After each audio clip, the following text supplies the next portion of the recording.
میرا ایک سوال تھا، اس سے غالباً اس سے اگلا سوال مہار کا بھی جازب کا بھی اس سے ریلیٹڈ یہ ہے کہ میں طارق صاحب سے بلکہ لاسٹ کی بات کر رہا تھا کہ جو یہ ڈائریکشنز کا کانسیپٹ جو جہتوں کا جو ہے یہ تو اس دنیا کے اندر ہے، لیکن جو حضرت آدم علیہ السلام کا جو اللہ تعالیٰ نے قرآن میں فرمایا ہے کہ وہ جنت میں ان کو رکھا اور پھر وہاں سے دنیا میں بھیجا گیا ان کو، تو ایک سوال تو یہ پیدا ہوتا ہے کہ حضرت آدم علیہ السلام جو ہے وہ کس جسم کے ساتھ، جو اللہ تعالیٰ نے بتایا کہ مختلف جگہ سے مٹی اکٹھی کی اور اللہ تعالیٰ نے ان کو تخلیق بنایا انہوں نے، تو وہ کس جسم کے ساتھ وہاں موجود تھے اور وہاں پر جہتوں کا جو ابھی آپ نے باتیں ایک جنت کے اندر جو ہے وہ کیا وہ ہوں گی ڈائریکشنز، تو ایک چیز ایک آدمی کو سمجھنے کے لیے جو خاص طور پہ وہی مولدین والا کوشچن ہی ہو جاتا ہے کہ وہ کس جسم کے ساتھ وہاں موجود تھے اور وہاں پہ ڈائریکشنز کا کانسیپٹ کیسا تھا اور وہاں سے وہ دنیا میں کیسے آئے، اور تو یہ پورا جو عمل ہے یہ اس پہ ابھی ایک ہفتے پہلے طارق صاحب سے بات ہو رہی تھی، تو میں مفتی صاحب سے پوچھوں گا نیکسٹ ٹائم پہ اس کا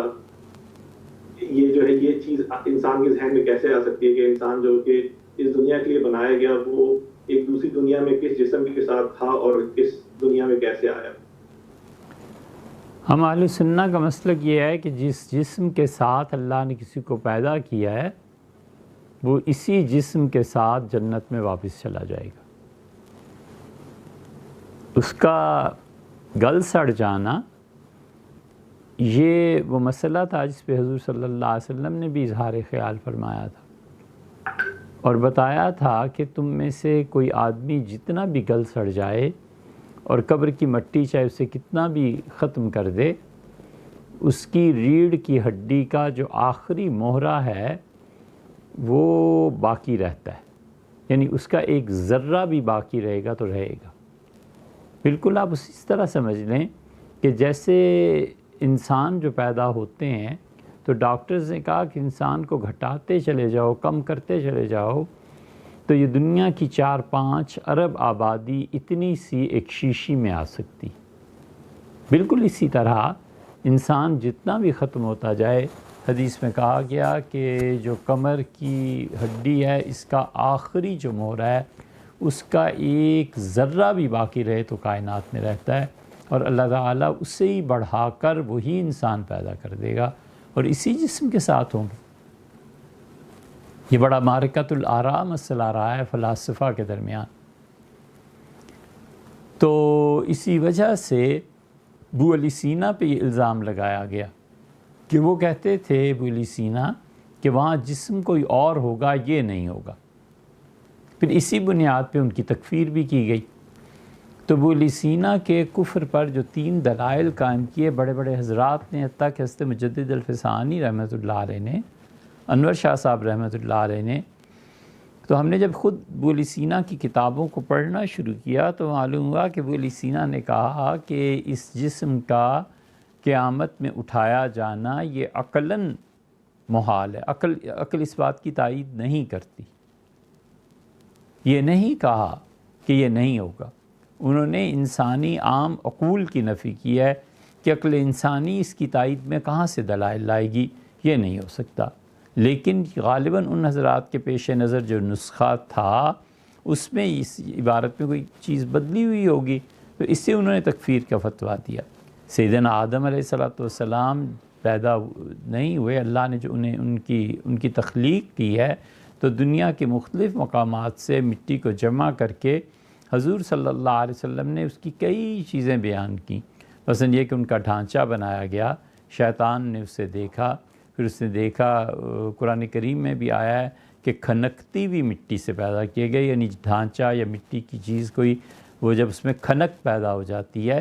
اس حالت میں شیطان نے دیکھا اس کا اندر سے جو یہ کھوکھلا ہے اس کو بہکانا کون سا میرے لیے مشکل کام۔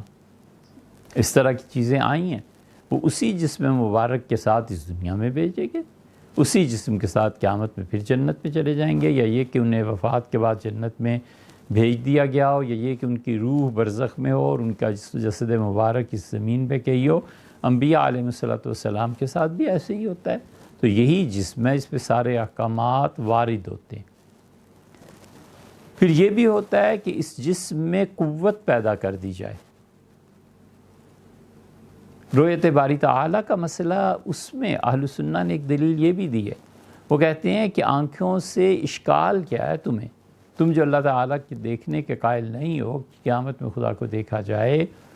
تو اس میں اہل تشیع، معتزلہ اور بہت سے دوسرے لوگ وہ اس بات کے قائل نہیں ہیں کہ قیامت میں اللہ تعالیٰ کو دیکھا جا سکے گا۔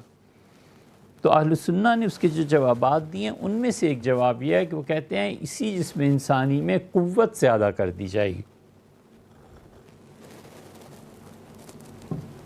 مثلا نظر میں طاقت بڑھا دی جائے گی۔ تو نظر جن چیزوں کو نہیں دیکھ سکتی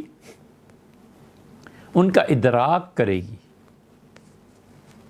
بصارت حق تعالی شانہ اس کی تجلیات اس کا ادراک کرے گی۔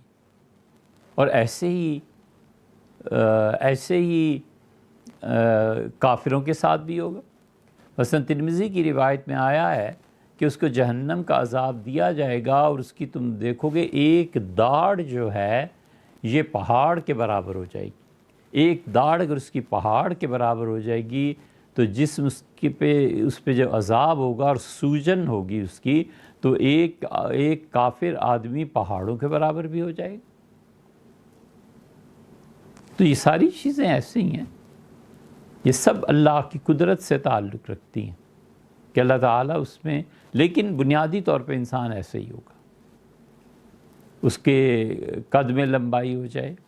اس کی عمر میں چھوٹائی ہو جائے۔ مثلا وہ 60 سال کا مرا تھا تو حضور صلی اللہ علیہ وسلم نے فرمایا جتنے بھی جنتی ہوں گے ان کی عمریں 30 سال ہوں گی۔ اس کے چہرے کے نقش و نگار وہی ہوں گے جو دنیا میں ہوتے تھے، البتہ اس کی رعنائی میں اضافہ ہو جائے گا۔ یہاں تک کہ کچھ لوگوں کے متعلق آتا ہے کہ وہ اپنے گھروں کو جب آئیں گے اور وہاں اب زمانے کا، ٹائم کا کیا تصور ہے، یہ ایک الگ بحث ہے، مگر آتا ہے کہ تم جمعے کے دن جاؤ گے پھر واپس آؤ گے تو تم میں سے کتنی جماعتیں، کتنے لوگ ایسے ہوں گے جن کے گھر والے کہیں گے کہ آپ تو زیادہ خوبصورت محسوس ہو رہے ہیں، تو وہ کہیں گے کیوں نہیں، ہم گئے تھے اور اللہ تعالیٰ نے اپنی رویت اور اپنا دیدار نصیب فرمایا، ہم اس کے سامنے تھے۔ تو وہ جو تجلیات باری تعالیٰ کی پڑیں گی اس سے جو رعنائی میں اضافہ ہوگا دوسرے لوگ بھی اسے محسوس کریں گے۔ یہ ایمان بالآخرت ہے کہ آخرت پہ ایمان جو ہے وہ اسی کی طرح حضور صلی اللہ علیہ وسلم نے اس لیے فرمایا جیسے تم مرو گے ویسے ہی تم اٹھائی بھی جاؤ گے، اور جیسی تمہاری زندگی ہے ویسے تمہیں موت آئے گی، یعنی ان اعمال پر جو دنیا میں کرتے رہے ہو انہی پہ تمہاری موت آئے گی، اور پھر اسی پہ فرمایا کہ اسی طرح تم لوگ اٹھائے جاؤ گے۔ اب یہ جن احادیث میں آیا حضور صلی اللہ علیہ وسلم میں تمہارا ہاتھ پکڑوں گا ایسے اور تمہیں جنت میں لے جاؤں گا، اور میں تمہارا ہاتھ پکڑوں گا اور اللہ کے حضور میں پیش کر دوں گا، یہ سب چیزیں کیا ہیں؟ یہ وہی چیزیں۔ سبيل الدموع سبيل مريح